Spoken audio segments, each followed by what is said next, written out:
এই ভিডিওতে আমরা ম্যাটল্যাবে ইন্টারফেস সম্পর্কে জানব। সর্বপ্রথম আমি যখন ম্যাটল্যাবটা অন করব তখন এরকম দেখা যাবে ইন্টারফেসটা।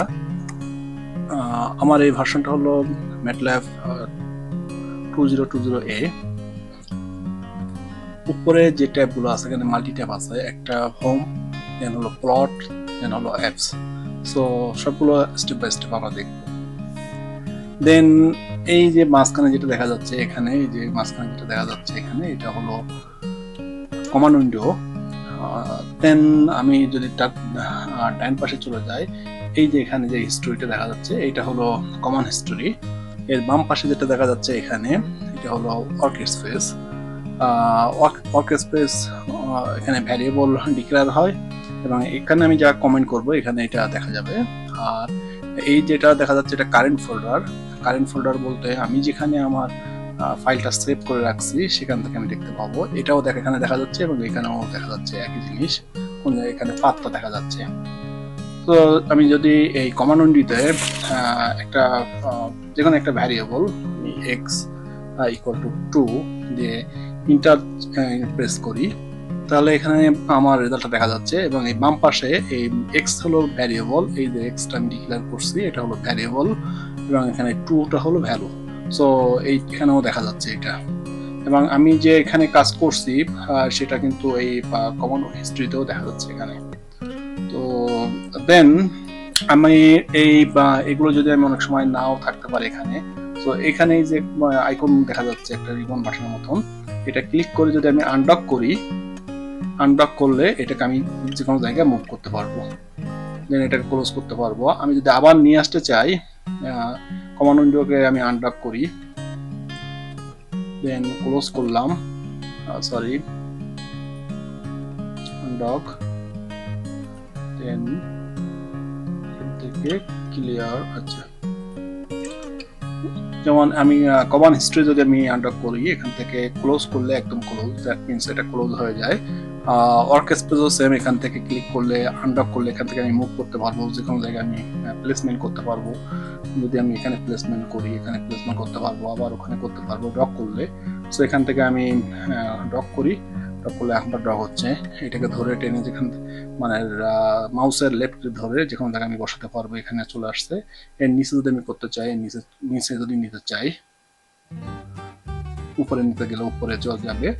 সো সেম জিনিস, এটাও একই জিনিস, আমি ডাইনে বামে সব জায়গায় বসাতে পারবো। এটাকে ক্লোজ করলে আমি ক্লোজ করতে পারতেছি এখান থেকে।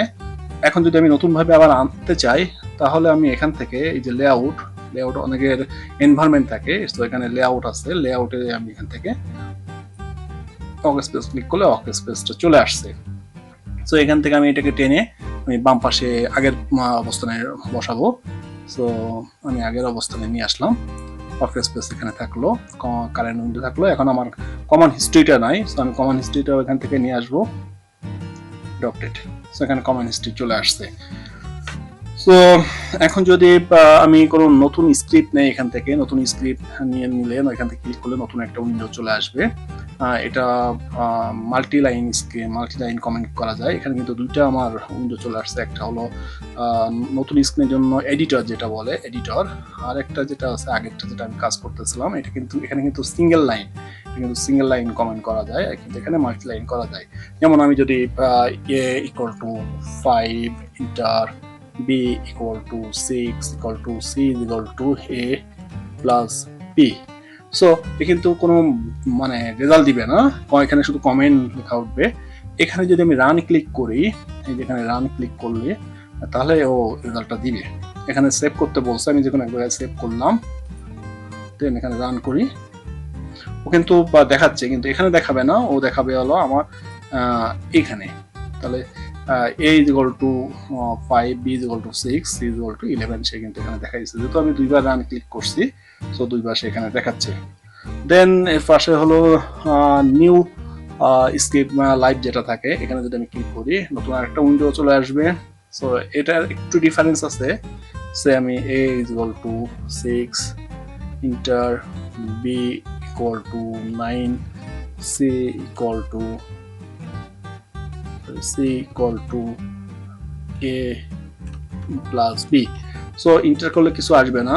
এই আগেরটা ছিল রান করলে রান হচ্ছে, আর এখানে হলো স্টেপ বাই স্টেপ। সো আমি প্রথমে যখন স্টেপে ক্লিক করব, সো তখন এই জায়গায় ক্লিক করবো, আসবে a = 6টা দেখাবে। দ্বিতীয়বার যখন আমি ক্লিক করতেছি তখন b = 9 এখানে দেখাবে, এই যে এখানে এইবারে দেখাবে b = 9 মিনস। এবং লাস্টের বার যখন আমি ক্লিক করব তখন এখানে c = 15, দ্যাট মিনস রেজাল্ট দেখাচ্ছে। সো পার্থক্যটা এই, আর কিছুই না। তো এটা আমি কেটে দেই। এখন এখান থেকে আমি ডিফল্ট নিতে পারবো, টু কলাম নিতে পারবো, যেভাবে আমি আমার যেটা পছন্দ হয় সেটা আমি নিতে পারবো। এখন যেটা হলো, আমি যদি কোনো প্রকার হেল্প লাগে, এই ম্যাটল্যাব সম্পর্কে যদি কোনো হেল্প লাগে, সেখানে আমি হেল্প ক্লিক করতে পারবো। এখান থেকে হেল্প ক্লিক করলে আমার হেল্প অপশন চলে আসে, যে কোনো ধরনের হেল্প আমি এখান থেকে নিতে পারবো। অ্যাবাউট ম্যাটল্যাব, আমি ম্যাটল্যাবের ভার্সনটা দেখতে পারবো এখান থেকে।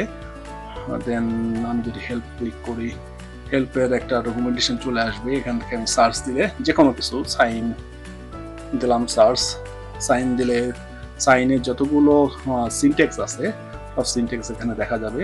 এই যে এখানে একটা সুন্দর ম্যাট্রিক্স আছে, সুন্দর একটা। সো এটাও কোনো ভ্যালু আসবে না। সো আমি এখানে যদি আমি সাইন SI